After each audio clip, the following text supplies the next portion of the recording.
वालेकुम वरहमतुल्लाहि वबरकातुहू। कैसे हैं सब लोग? उम्मीद करता हूँ खैर वाफियत से होंगे, अच्छे होंगे। तो आज का टॉपिक जो है बिल्कुल हट के होने जा रहा है। जैसे कि आपने देखा होगा मेरे चैनल पे तकरीर और नात की वीडियो ज़्यादातर अपलोड किया करता हूँ मैं। आज का जो टॉपिक होने जा रहा है वो कुछ हट के होने जा रहा है। आपने तो सुना ही होगा नाम, और ये नाम बहुत बड़ा नाम है। ये नाम बहुत बड़ा नाम है, इस पर मैं ज़्यादा गुफ्तगू नहीं करूँगा। मैं सिर्फ इतना बता दूँ, ये नाम है ध्रुव राठी का। तो आज मैं ध्रुव राठी के वीडियो पे रिएक्शन देने जा रहा हूँ, और ये मैं ख़ुद पहली बार सुनने जा रहा हूँ। टाइटल मैंने देखा थंबनेल पे, रियलिटी ऑफ लव। इसके बारे में कुछ अच्छा ही होगा, आइए सुन लेते हैं और इसे समझते हैं।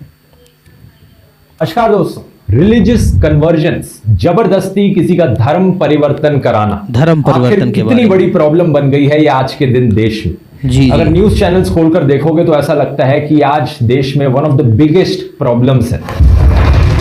देखिए कितनी बड़ी साजिश चल रही है, आप इसे समझने की कोशिश कीजिए। Forced religious conversions, धर्मांतरण, जबरन धर्मांतरण आतंक। it is not an act of secularism. और ये लोग खास तौर पर मूक बधिर महिलाओं और गरीब लोगों को निशाना बनाते थे, जिसमें बेचारे मजबूर जो हिंदू हैं इस्लाम में कन्वर्ट किया जा रहा था। देखिए किस तरह की बातें ये सब बोल रहे हैं।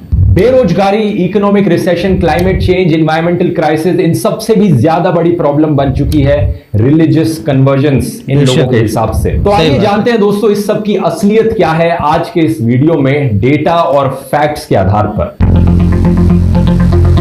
कुछ दिन पहले दोस्तों एक नई सर्वे रिपोर्ट आई थी प्यू रिसर्च सेंटर की तरफ से, जिसमें इस ऑर्गेनाइजेशन ने एक लार्ज स्केल सर्वे कंडक्ट किया इंडिया में। ऑलमोस्ट 30,000 इंडियंस से फेस टू फेस इंटरव्यूज में सवाल पूछे गए रिलीजन, कास्ट और नेशनल आइडेंटिटी के मुद्दों पर। बहुत ही डिटेल्ड सर्वे था और बड़ी ही दिलचस्प फाइंडिंग्स रही हैं इसकी। बड़े इंटरेस्टिंग कंक्लूजन्स निकाले जा सकते हैं। लेकिन आज के वीडियो में मैं सिर्फ रिलीजियस कन्वर्जन के मुद्दे पर फोकस करना चाहूंगा। बिल्कुल अहम इस मुद्दा रिपोर्ट है की ये। फाइंडिंग्स में क्या निकला उसकी बात करने से पहले इस बहुत ऑर्गेनाइजेशन के बारे में बात करते हैं। इस सेंटर की स्पेशलिटी सर्वेज में ही है और दुनिया भर में ऐसे ये कई डिटेल्ड सर्वेस कंडक्ट करवाता है। इसे अपनी फील्ड में one of the most credible organisations माना जाता है। कई ऐसी वेबसाइट्स होती हैं जो बायस चेक करती है मीडिया हाउसेस का कि कोई मीडिया हाउस लेफ्ट लीनिंग है या राइट लीनिंग है, तो वो वेबसाइट्स भी इसे सेंट्रिस्ट कंसिडर करती हैं। अपने इंडिया वाले सर्वे की बात करें तो जैसा मैंने बताया फेस टू फेस इंटरव्यूज हुए थे 17 अलग अलग लैंग्वेजेस में, 26 स्टेट्स और 3 यूनियन टेरिटरीज में इसे कंडक्ट करवाया गया था लेट 2019 और अर्ली 2020 के बीच में। तो ओवरऑल काफी क्रेडिबल ऑर्गेनाइजेशन है, काफी क्रेडिबल सर्वे है। लेकिन एक चीज हमेशा याद रखनी चाहिए, कोई भी सर्वे 100% परफेक्ट नहीं होता। इस सर्वे से कुछ बड़ी इंटरेस्टिंग फाइंडिंग्स निकली थी, जैसे कि 84% लोगों का मानना है सच्चा इंडियन वही होता है जो हर धर्म को रिस्पेक्ट करता है।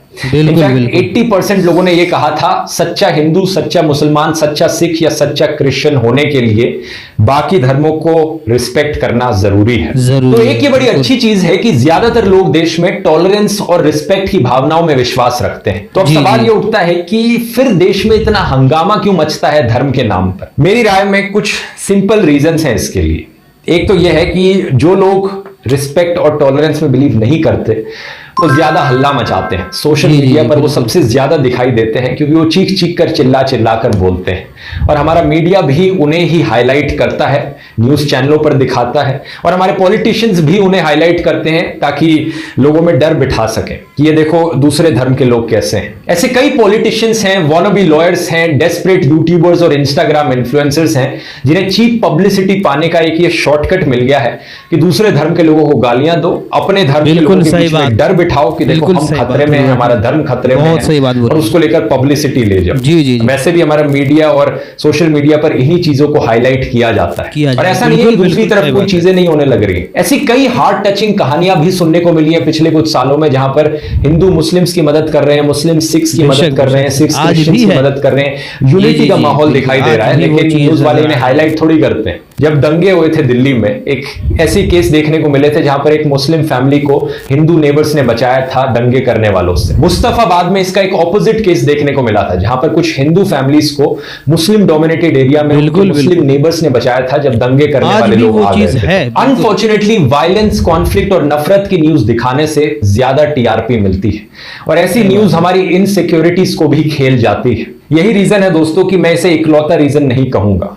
सर्वे रिपोर्ट ने एक और भी इंटरेस्टिंग चीज बताई है कि 70% हिंदूज और 80% मुस्लिम्स नहीं चाहते कि इनके बीच में इंटर मैरिज हो। और शायद से एग्जैक्टली यही रीजन है दोस्तों कि मास कन्वर्जेंस और धर्म परिवर्तन की जो खबरें होती हैं और कई बार कंस्पिरेसी थ्योरीज होती हैं, वो इतनी तेजी से क्यों फैलती हैं देश में। क्योंकि एक तरफ तो देश में मेजॉरिटी लोग बाकी धर्मों को रिस्पेक्ट करते हैं, टॉलरेंस दिखाते हैं, जो कि अच्छी चीज है, लेकिन दूसरी तरफ देश में मेजॉरिटी लोगों के मन में अभी भी ये डर है कि अगर वो अपने बेटे बेटियों की शादी किसी दूसरे धर्म वाले के साथ करवा देंगे तो बड़ी प्रॉब्लम हो जाएगी। और ये प्रॉब्लम बेसिकली इनसिक्योरिटी है, डर है अपने अंदर। इस चीज को लेकर डर है। दो तरह के डर है। एक डर ये है कि अगर हमारे बेटे बेटियां उन दूसरे धर्म के साथ शादी करने लग गए तो उनकी जिंदगी तबाह हो जाएगी, वो बिल्कुल ही नाखुश रहेंगे, शायद उनका जबरदस्ती धर्म परिवर्तन करवा दिया जाए या फिर शायद उन्हें ब्रेन वॉश कर देंगे ये लोग। और दूसरा डर ये रहता है कि अगर मेरे खुद के बेटे बेटी दूसरी कम्युनिटी के साथ, दूसरे धर्म के साथ जाकर शादी करेंगे तो मेरे धर्म का क्या होगा यहाँ पर। ऐसे ही चलता रहा तो आगे आने वाले कुछ सालों में मेरा पूरा धर्म ही खत्म हो जाएगा। कोई बचेंगे ही नहीं हमारे धर्म के लोग, जब सभी उनके साथ जाकर शादी करते रहेंगे, कन्वर्ट होते रहेंगे। ये तो मेरे धर्म का ओके टाटा बाय बाय खत्म हो गया। तो क्या ऐसा खतरा सही में है भी?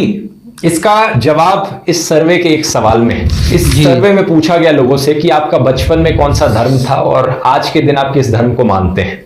98% लोगों ने इसका सेम जवाब दिया, यानी 98% लोगों का धर्म वही है जो बचपन में हुआ करता था, उनका धर्म परिवर्तन नहीं हुआ है। इसका मतलब यह है कि रिलीजियस कन्वर्जन इंडिया में बहुत रेयर चीज है। अब बोलोगे आप उन 2% लोगों का क्या जिनका एक्चुअली में कन्वर्जन हुआ है? 2% कोई छोटा नंबर तो नहीं होता इतने 1.3 बिलियन के देश में। तो रिपोर्ट ने यह बताया है कि 0.7% लोग जो बचपन में हिंदू थे अब बड़े होकर उन्होंने अपना धर्म बदल लिया है। इससे पहले आप हाय हाय करने लग जाएं, गम मनाने लग जाएं इस चीज का, मैं आपको बताना चाहूंगा कि 0.8% लोग जो बचपन में किसी और धर्म के थे अब वो हिंदू बन गए। तो ये भी बताया है रिपोर्ट ने।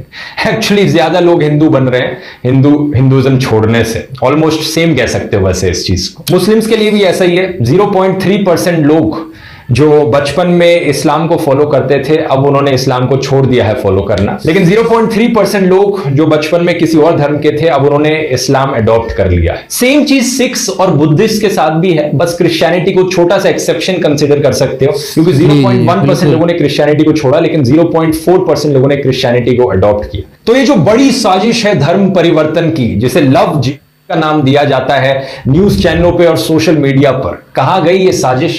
दिखाई नहीं दे रही। या तो ये है कि पिछले 20-30 सालों में ये साजिश कंप्लीटली फ्लॉप रही है क्योंकि इसका उल्टा ही हमें देखने को मिल रहा है। यहां पर ज्यादा लोग हिंदुइज्म में कन्वर्ट कर रहे हैं इस्लाम में कन्वर्ट करने की जगह, या फिर इसका मतलब ये हो सकता है कि जो साजिश है ये सिर्फ न्यूज चैनलों में दिखाई जा रही है, कंप्लीटली मैन्युफैक्चर करी जा रही है आपके अंदर डर बिठाने के लिए, ताकि आप एक पॉलिटिकल पार्टी को डर के नाम पर वोट दें। अब मैं ये नहीं कह रहा कि फोर्सफुल रिलीजियस कन्वर्जेंस बिल्कुल ही नहीं होती देश में।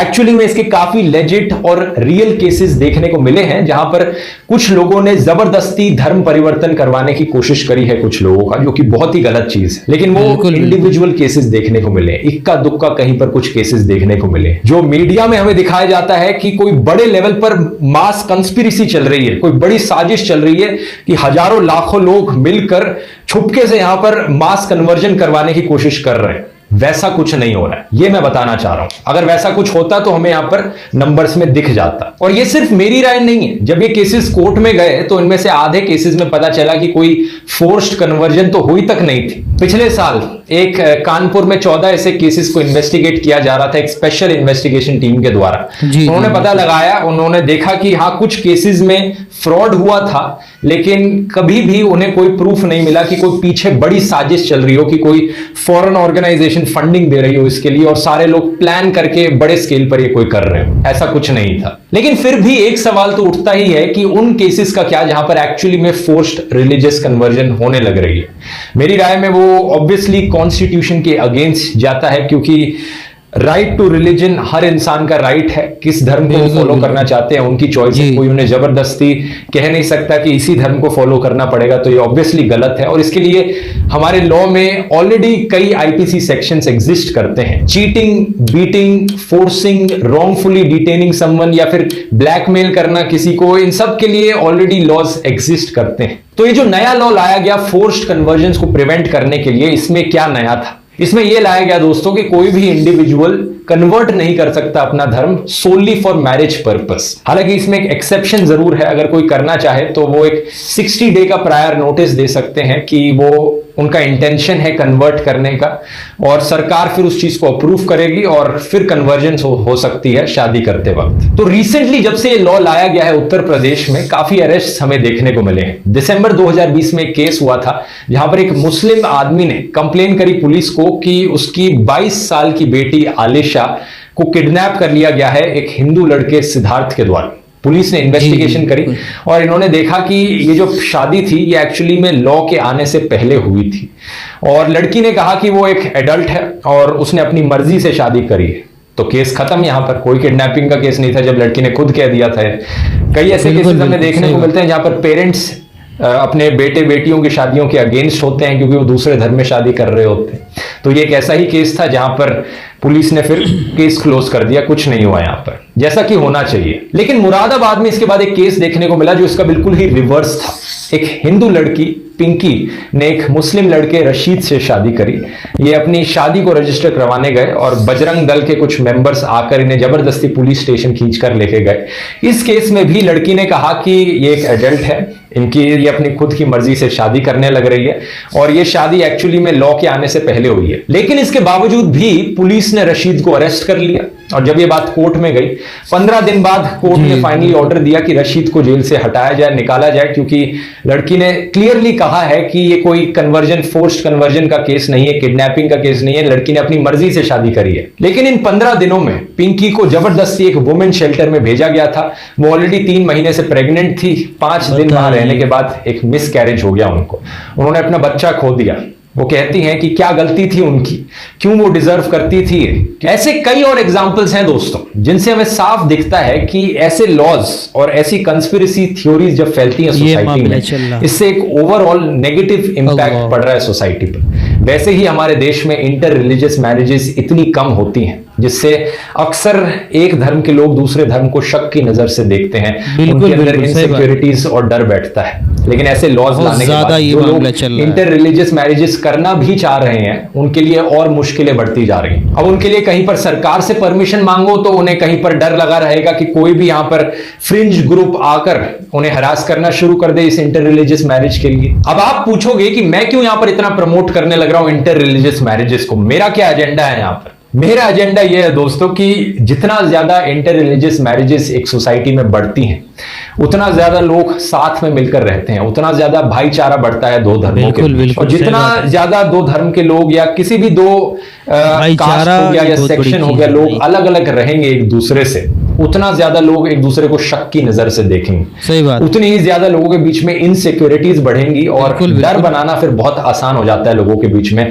जब एक दूसरे से मिलते जुलते नहीं है, वो अलग अलग रहते हैं और दंगे होने के चांसेस भी फिर बढ़ जाते हैं। तो रिलीजियस हंगामे को अगर कम करना है देश में, दंगों को कम करना है, और ये हम चाहते हैं कि लोग काम के इश्यूज पर फोकस करें, तो इसके लिए रिलीजियस हार्मनी के लिए inter religious marriages, inter caste marriages बहुत जरूरी है देश में। ये मेरा मानना है यहाँ पर। और कई ऐसे देश हैं दुनिया भर में जो इस चीज का एग्जाम्पल सेट करते हैं, जैसे कि सिंगापुर जो कि एक्सट्रीमली मल्टी रिलीजियस कंट्री है, लेकिन फिर भी बहुत अच्छे से उन्होंने सभी धर्मों के बीच में भाईचारा मेंटेन कर रखा है, सब साथ में मिलजुल कर रहते हैं।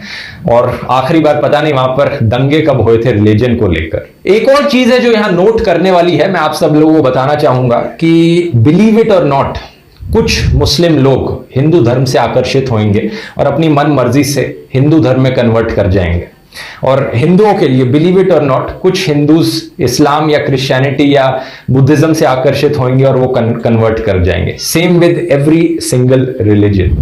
ये बात आपको एक्सेप्ट कर लेनी चाहिए कि कुछ लोग अपनी मर्जी से धर्म बदलते हैं। कई रीजन हो सकते हैं इसके पीछे, कुछ दूसरे धर्म में उन्हें पसंद आया या कुछ उन्हें अपने धर्म में पसंद नहीं आया, लेकिन हमें इसे एक्सेप्ट करना सीखना चाहिए। जैसा प्यू रिसर्च सर्वे ने बताया कि 2% लोग ऐसे हैं देश में। तो यहां कोई हल्ला मचाने की बात नहीं होती, ये हंगामा करने की बात नहीं होती अगर कोई ऐसा केस दिखता है तो।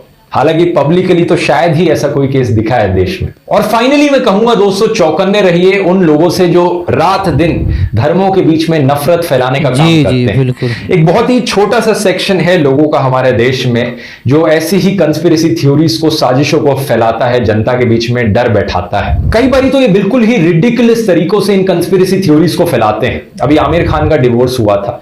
आमिर खान के डिवोर्स के बाद ये ट्विटर पर ट्रेंड करने लग गया था कि कैसे आमिर खान भी यहां पर लव जिहाद करने लग रहे हैं। आप पूछोगे कि कैसे? बस इसलिए क्योंकि उनकी एक हिंदू वाइफ थी और वो खुद मुस्लिम है।